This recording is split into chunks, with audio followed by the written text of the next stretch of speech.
L'obligation d'information, de mise en cause ou de publication. L'obligation d'information pesant sur le syndic. Le syndic doit aviser les copropriétaires individuellement de toutes les actions en justice concernant le syndicat, de l'existence et de l'objet de l'instance, mais il n'est pas tenu de communiquer les pièces de procédure. Il doit en outre rendre compte à la plus proche assemblée générale.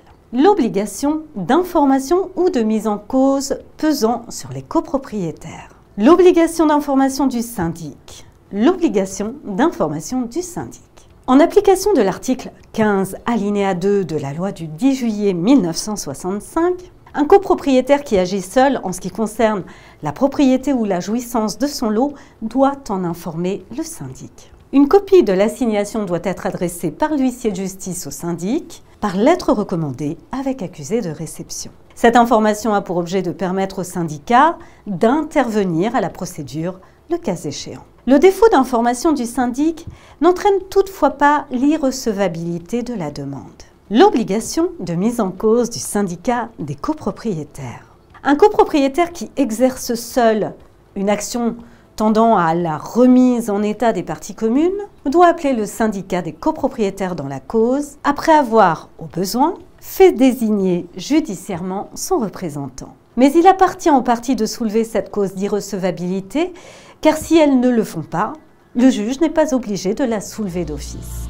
N'oublie pas de t'abonner à notre chaîne pour ne manquer aucune de nos prochaines vidéos. Et surtout, pense à liker si le contenu te plaît. En revanche, s'il exerce à titre individuel une action en indemnisation du préjudice qu'il subit personnellement du fait d'une atteinte portée par un autre copropriétaire aux parties communes, il n'est pas tenu d'appeler le syndicat des copropriétaires dans la cause. La publication de certaines assignations. Une demande en annulation de l'acte modificatif du règlement de copropriété et de l'état descriptif de division, tendant à faire prononcer l'annulation d'actes ou de droits réels immobiliers résultant d'actes publiés au service de la publicité foncière, est irrecevable, faute de publication de l'assignation.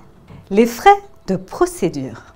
Si le syndicat est condamné, tous les copropriétaires payent leur quote-part. Néanmoins, si l'instance l'opposait à un copropriétaire qui voit sa prétention déclarée fondée par le juge, ce copropriétaire est dispensé de toute participation aux frais de procédure dont la charge est répartie entre les autres copropriétaires, à moins que le juge n'en décide autrement en considération de l'équité ou de la situation économique des parties.